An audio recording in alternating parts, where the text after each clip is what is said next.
আওয়ামী লীগের তো বিশাল সংগঠন এবং বিশাল কর্মী আছে। একটি দল আরেকটি দলের নিষিদ্ধ কেন চাইবে? খামোখা আওয়ামী লীগের নেতাকর্মীদের বিরুদ্ধে কেস দিয়েছে, অস্ত্র কিন্তু অনেকের হাতে চলে গেছে। তারপর ধরেন 5ই আগস্টের পরিবর্তনের পরে প্রায় 50% থানা লুট হয়ে গেছে। এরপরে যৌথ বাহিনী নামিয়েছে, সে অস্ত্র কোথায়? আর বাংলাদেশে আমি বলবো, বাংলাদেশকে সবসময় ভারত কিন্তু চাপে রাখে, সবসময়। এটা হলো তাদের, আমি বলবো এই জন্য তারা এই দক্ষিণ এশিয়ার কোনো দেশের সাথে তাদের সম্পর্ক নাই। আপনি যেটা বলছেন, ধরেন আওয়ামী লীগ তো একটা বড় সংগঠন। আপনি নির্বাহী আদেশে একটা মব তৈরি করা হলো, নির্বাহী আদেশে আপনার এটাকে অ্যাক্টিভিটিস বন্ধ করে দিলেন। এখন আওয়ামী লীগের তো বিশাল সংগঠন এবং বিশাল কর্মী আছে, তারা তো অনেকটা বলবো যে চুপচাপ আছে, কিন্তু এই শক্তিটা তো আছে। ঝটিকা মিছিল বেরোচ্ছে এক এক দিনের 8টা 10টা করে, লাস্টে আমরা দেখেছি 11টা ঝটিকা মিছিল বেরিয়েছে। তো এটা তো আপনাকে সমাধান করতে হবে।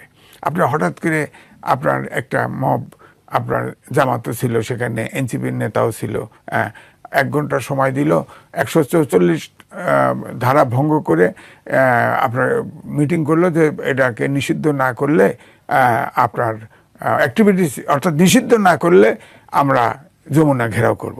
তখন কিন্তু ডক্টর মোহাম্মদ ইউনূস আগেও বলেছিল আমাদের কোনো দল নিষিদ্ধ করার পরিকল্পনা নাই, কিন্তু দেখা গেল এক্সিকিউটিভ অর্ডারে তিনি আওয়ামী লীগের অ্যাক্টিভিটিস বন্ধ করে দিলেন। এখন বন্ধ করে দিলেন ঠিকই আছে, কিন্তু এত কর্মী যাবে কোথায়? তাদের ব্যাপারে তো কোনো সিদ্ধান্ত নাই। ধরেন সামনে নির্বাচন, আমার কাছে মনে হচ্ছে ইলেকশনের আগে আওয়ামী লীগ হয়তো নিষিদ্ধও হবে। ছাত্রলীগ নিষিদ্ধ করা আর আওয়ামী লীগ কিন্তু এক কথা নয়।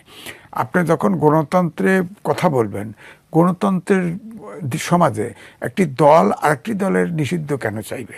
তাকে রাজনৈতিকভাবে মোকাবেলা করতে হবে। ধরেন এই সরকার আপনার বঙ্গভবনে এই রাষ্ট্রপতির কাছে সংবিধান সমুন্নত রাখার জন্য ওত নিয়েছে, হ্যাঁ, তারপরে 106 অনুচ্ছেদ, এই সংবিধানের 106 অনুচ্ছেদ অনুযায়ী কাজ করার জন্য মতামত নিয়েছে।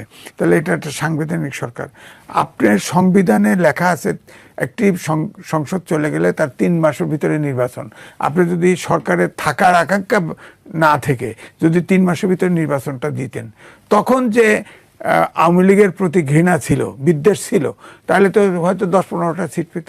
এখন তো জামাত আমাদের দেশে যে দলকে যত আপনি প্রেশারে রাখবেন তার কিন্তু পপুলারিটি বাড়তে থাকবে। এবং আমার কাছে আমার হিসাব যে আওয়ামী লীগের কিন্তু প্রতি সহানুভূতি বেড়েছে, কমে নাই।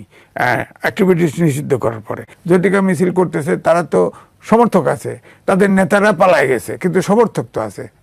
তো তারা কি করে? তাদের ব্যাপারে তো ক্লিয়ার সিদ্ধান্ত দিতে হবে যে আপনারা ঠিক আছে, যারা কোনো মামলা করে নাই, অর্থ পাচার করেন নাই, বা এই কোনো অপরাধে যুক্ত না, তাদের জন্য নির্ভয়, তাদের জন্য সমাজে কোনো সমস্যা নাই, তাহলে তো হয়। এখন তো ধরেন অনেকেই দেখা যায় যে খামোখা আওয়ামী লীগের নেতাকর্মীদের বিরুদ্ধে কেস দিয়েছে। আমি জানি যে একটা